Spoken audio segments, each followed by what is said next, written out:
Jésus est en vie. Le livre de la Genèse chapitre 43. La famine s'apesantissait sur le pays.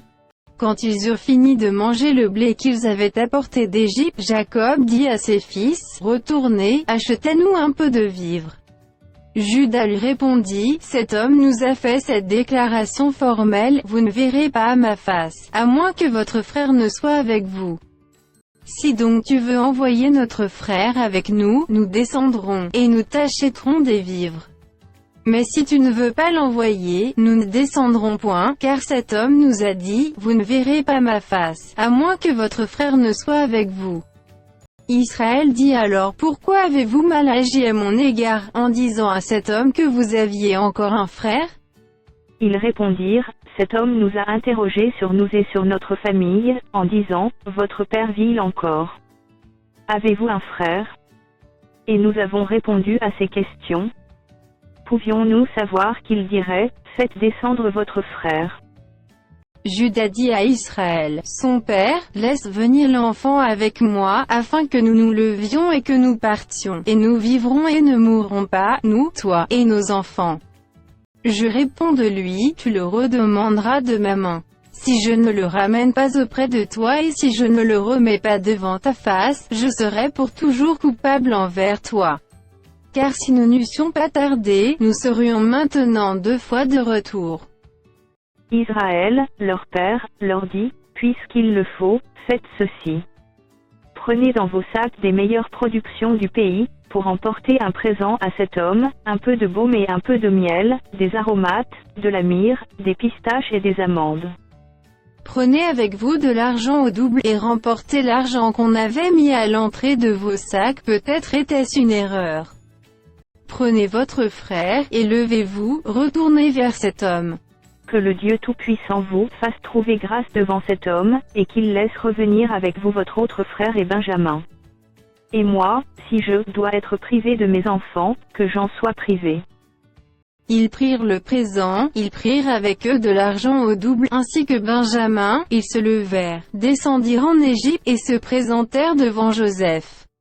Dès que Joseph vit avec eux Benjamin, il dit à son intendant, « Fais entrer ces gens dans la maison, tu es apprête car ces gens mangeront avec moi à midi. » Cet homme fit ce que Joseph avait ordonné, et il conduisit ces gens dans la maison de Joseph.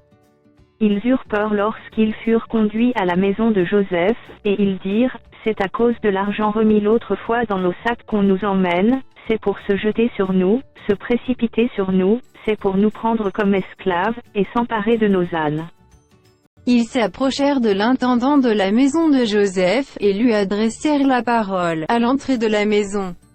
Ils dirent, « Pardon, mon Seigneur, nous sommes déjà descendus une fois pour acheter des vivres.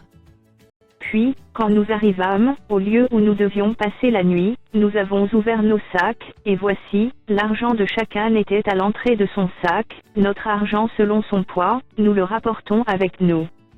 Nous avons aussi apporté d'autres argent, pour acheter des vivres. Nous ne savons pas qui avait mis notre argent dans nos sacs. » L'intendant répondit, « Que la paix soit avec vous. Ne craignez rien. C'est votre Dieu, le Dieu de votre Père, qui vous a donné un trésor dans vos sacs. Votre argent m'est parvenu. » Et il leur amena Siméon.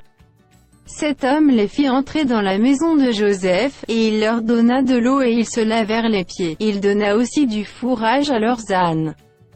Ils préparèrent leurs présents, en attendant que Joseph vienne à midi, car on les avait informés qu'il mangerait chez lui. Quand Joseph fut arrivé à la maison, ils lui offrirent le présent qu'ils avaient apporté, et ils se prosternèrent en terre devant lui. Il leur demanda comment il se portait, et il dit, « Votre vieux père, dont vous avez parlé, est-il en bonne santé? Vit-il encore ?» Ils répondirent, « Ton serviteur, notre père, est en bonne santé, il vit encore. » Et ils s'inclinèrent et se prosternèrent. Joseph leva les yeux, et, jetant un regard sur Benjamin, son frère, fils de sa mère, il dit, « Est-ce là votre jeune frère, dont vous m'avez parlé? » Et il ajouta, « Dieu te fasse miséricorde, mon fils. Ses entrailles étaient émues pour son frère, et il avait besoin de pleurer. Il entra précipitamment dans une chambre, et il y pleura. Après s'être lavé le visage, il en sortit, et, faisant des efforts pour se contenir, il dit, « Servez à manger. » On servit Joseph à part, et ses frères à part. Les Égyptiens qui mangeaient avec lui furent aussi servis à part, car les Égyptiens ne pouvaient pas manger avec les Hébreux, parce que c'est à leurs yeux une abomination.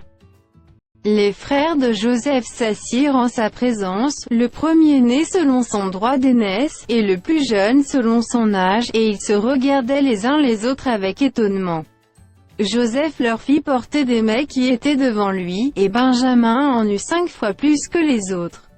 Ils burent, et s'égayèrent avec lui.